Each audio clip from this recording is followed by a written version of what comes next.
Misy atelier moa eratsika nafantatra mandritra 3 andro natao tato panorama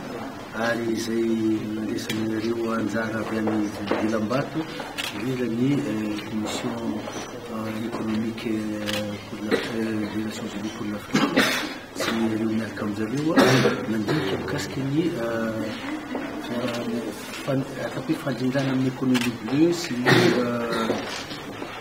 vision minière africaine cercle nalina kibony tany dia misy zavatra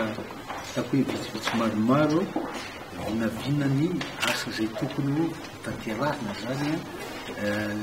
eo amin'ny atako hoe tenir compte la spécificité culturelle dia isan'izany zany tokony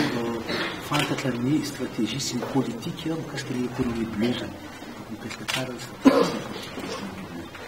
mandeha koa tokony misy ny cadre juridique zay fanalify amin'izay amin'ny économie bleue zay dia mbola tafiditra eo koa tokony fantatra hoe inona marina ny secteur atako hoe prioritaire zay manana valeur rentable hititsika mpandrosoana rito ny firenentsika zany misy koa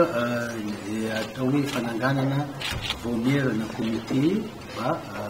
fanaraha maso ny fanatanterahana zay zavatra zay dia misy ao anatin'isy atako hoe zavatra zay lehibe koa amin'ny feuille de route ébauche zay tokony atao io dia ny fanaraha maso ny cadre juridique mikasika ny protection ny écosystème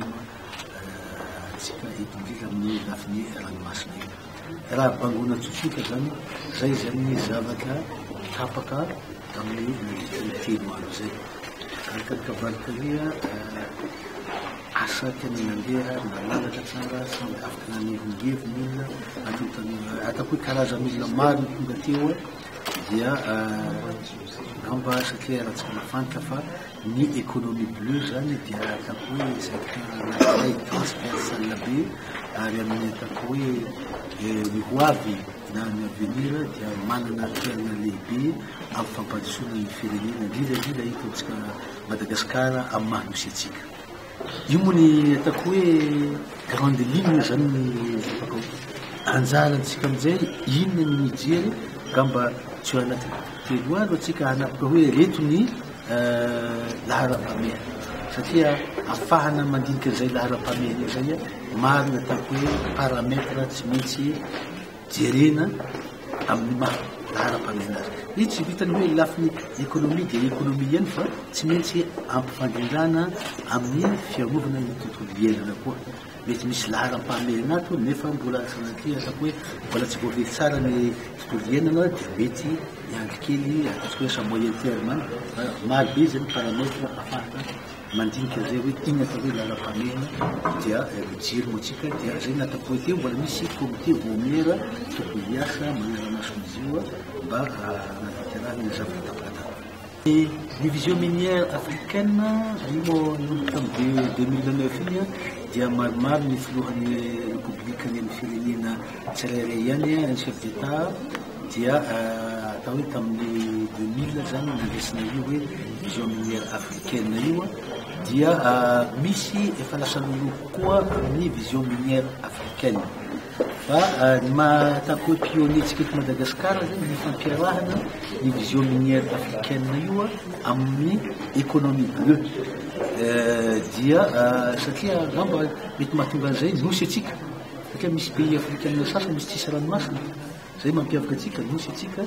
dia io zany araka ny lazan'zareo teo mitatika azoko amin'ny zareo ohatrany CEA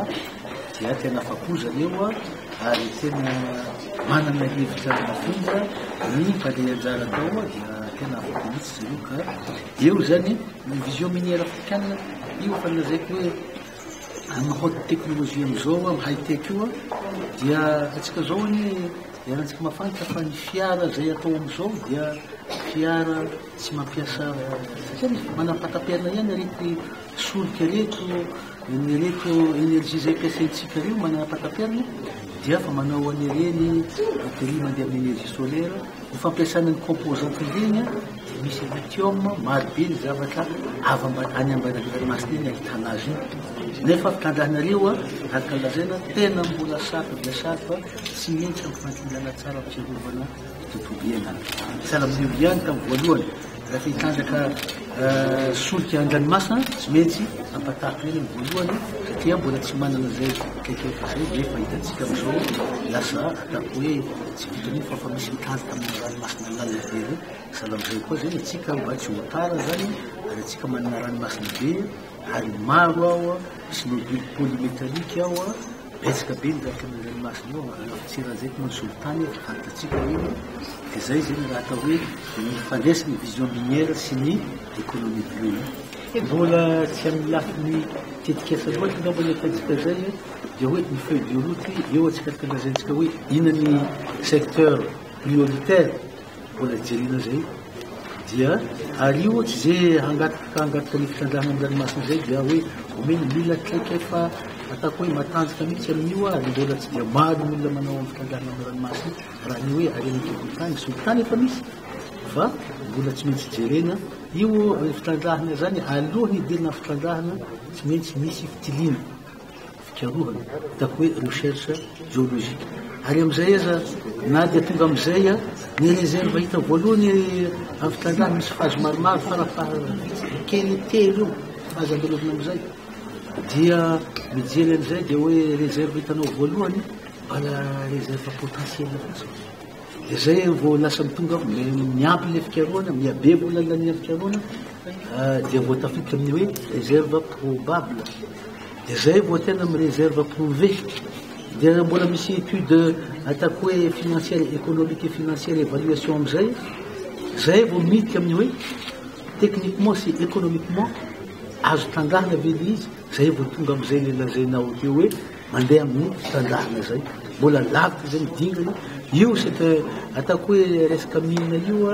na pétrole io industrie lourde io à haut risque io investissement betsaka ny ampiasaina amin'io ka taona maro be mihitsy vao tonga amin'izay fitandrahana matetika mantsy afangarontsika fitandrahana sy ny recherche sy fitiliana